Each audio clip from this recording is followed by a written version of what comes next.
All right. Listen, I've got a lot of respect for this Rutgers team here. So to come here, whether it's a pandemic or not, and win on the road um, was obviously a big. Anytime you win, you beat a program the caliber of Rutgers. Steve has done such an amazing job here, and he's got really good players, terrifically coached. Um, I thought if you're going to play a top 15 team anywhere, I think you got to start well early. And we started well early, and I give that starting group a lot of credit. I think they really started well early and gave us some life. And we didn't finish the game like we need to. That's my fault, but we certainly played well for large stretches. Okay, we'll start with Adam Jardy. Well, Chris, first off, can you give us an update on Jimmy Soto? So it looked like he was in a lot of pain there. Yeah, he is, Adam. I don't want to get specific on it right now, but I think as much as anything, he's really disappointed just because of I think what he felt like, how he was playing, and I think he wanted to continue that. So we'll get it, all the tests evaluated, and we'll know more here in a couple of days. So you're already obviously without CJ, and you spoke of how well that starting group played.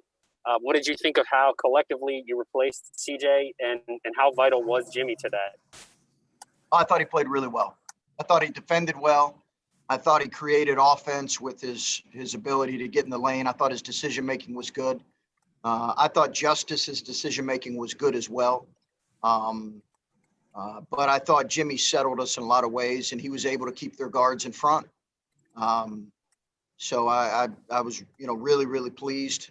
He dove for the ball, made an effort play there, and banged his shoulder pretty good. So, but yeah, I was really pleased with the rhythm that group played with on both ends. Okay, we'll go to Patrick Murphy. Chris, when you're without a point guard, you have another point guard go down. How important is the defensive side of the ball, especially playing, like you said, on the road against a top 15 Rutgers team? You guys really contained them both in the paint and the three-point shooting that hurt you early.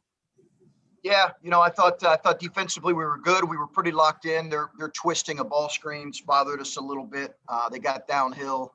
Young got downhill a lot. They got a lot of guys that can make shots and a lot of guys that can get to the rim. And obviously, they got Ron Harper Jr., who's a tremendous talent at the 4 spot. So, I think we had to hang our hat there. Probably maybe the biggest play in the game was our ability to score late when we were having trouble scoring, and EJ making that pass to Kyle a little bit on their post trap. They were switching the defense a little bit. They were going zone to man some. That bothers us a little bit, particularly without Jimmy in there. But I thought our guys, EJ made a great pass, great decision. That gave us a little bit of a breather there with a couple minutes to go. And the physicality is something we've talked about both ways this year, whether you've had it, whether you've not. Today seemed like a day where you guys definitely had it. What do you think the difference is coming out and having it some games, coming out not being as physical other games? Is there something you can touch on that why you have it some days, why you don't? No, listen, I think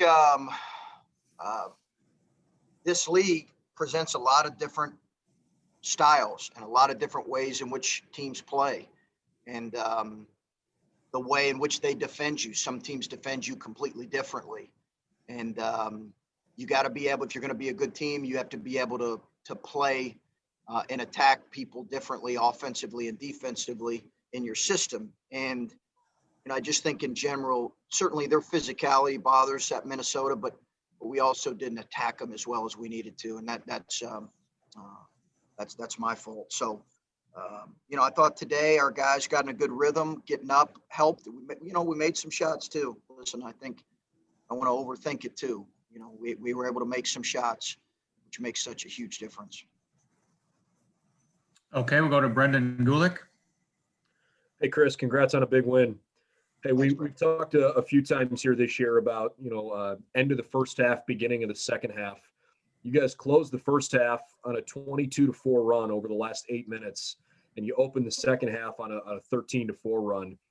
We're talking roughly 13 minutes of game time between those two combined. What stands out to you most from that stretch of the game? You know, as much as we can, those moments are really critical, as you guys know. And I think you're trying to set a tone on both ends. And, you know, we have I don't want to talk about it, but we have a phrase we talk about in our locker room that speaks to that. And, you know, we've got to be deliberate and intentional about doing that, whether, you know, when you're starting games, when you're starting halves. And I think we were able to do that in how we play. You know, we haven't done that in certainly one of our losses. We did not do that. The other ones, I thought we did a decent job of that. But you can't necessarily win the game, but you can certainly set yourself on your heels if you don't start a game well or start a half well. So our guys did that, and we'll see how we respond next time out against Northwestern. One more thing. I know you shouldered some of the blame there for the end of the game, but I'm interested if you can share maybe some of those teaching moments with us where it kind of felt like you missed CJ's leadership a little bit on the floor. And maybe sure. In addition to that, you know, how proud you are of the depth you guys have at guard to, you know, to weather this kind of a storm. Yeah, for sure we missed him. You know, I think you just miss another ball handler. I mean, it's, you know, I've never been in a situation where three of the guys that we're going to play point guard this year right now aren't with us. Or weren't playing at that moment. So I think for us, you know, our guys, we just didn't handle it very well, but our guys responded. They were able to get enough stops. I think our defense carried us.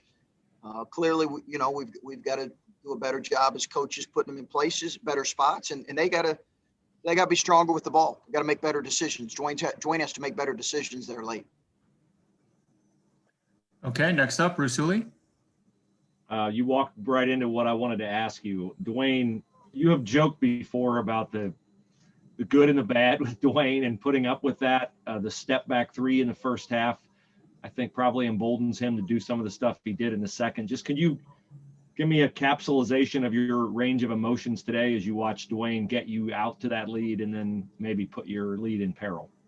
Oh, I love him. I love coaching him, but he's going to send me to an early death.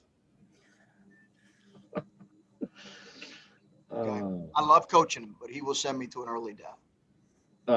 In terms of the latter, what was the thing that stuck out at you? Was it the cross the backcourt pass, or?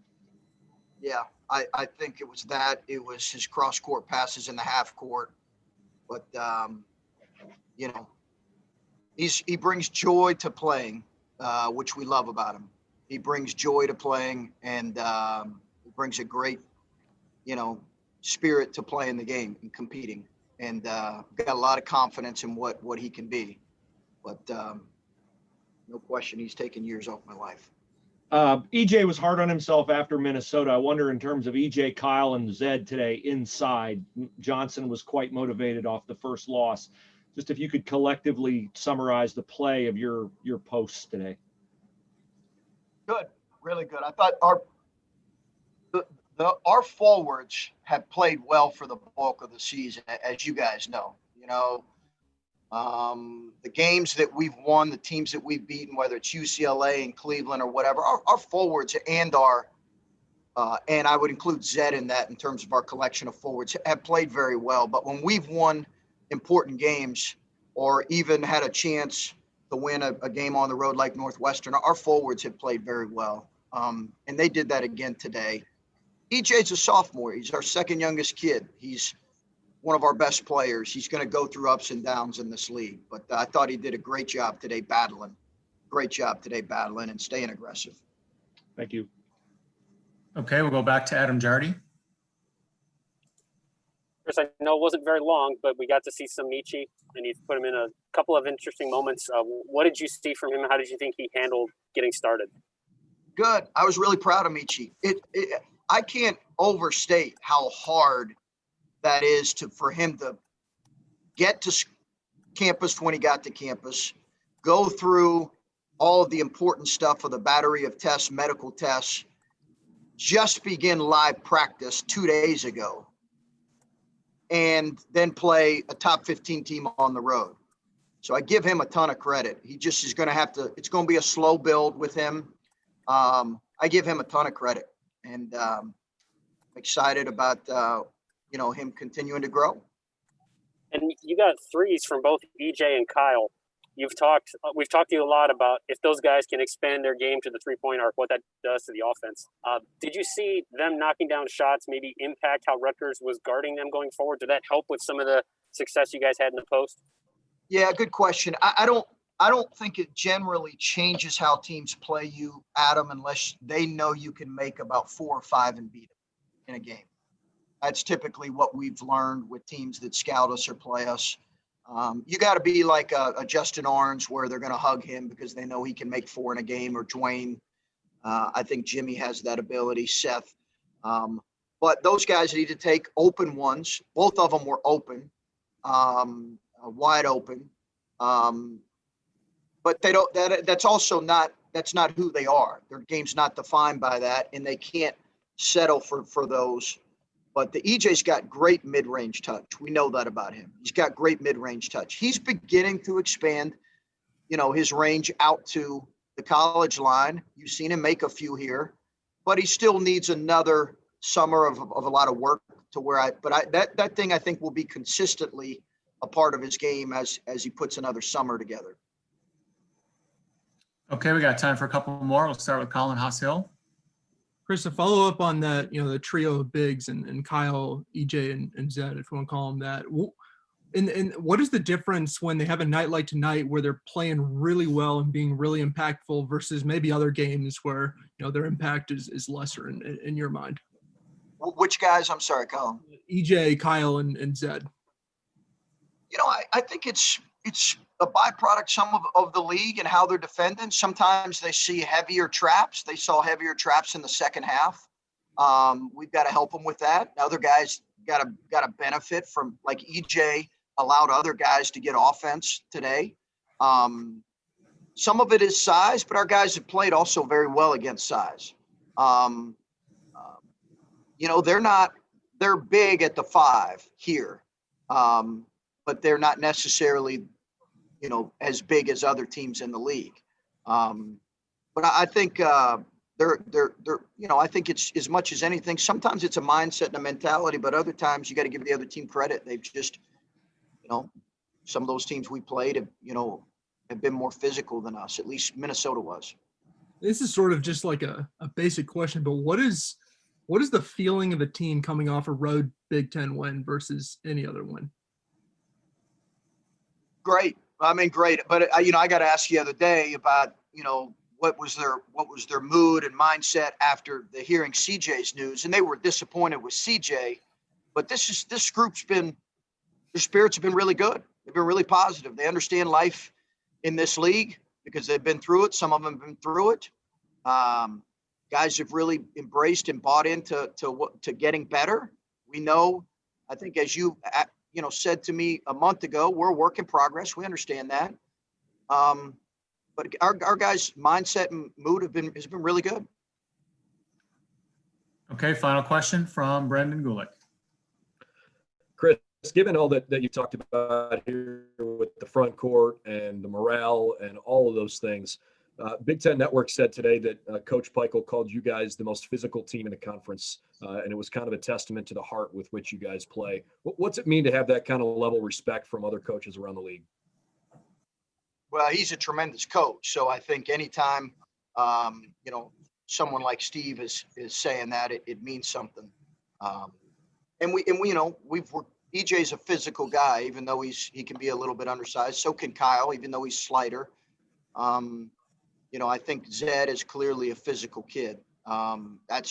He's going to grow into a good big in this league because of how physical he is, and because he's got length across the board. So, that's nice of him to say. And, Steve knows how I feel about him too. As I said, they're one of the teams I really enjoy watching in this league because of how they compete. So, listen, I want to finish the call wishing Ryan, Day, and our football team, wishing them well. Monday night, 8:00. Let's go. Can't wait. Take care, guys.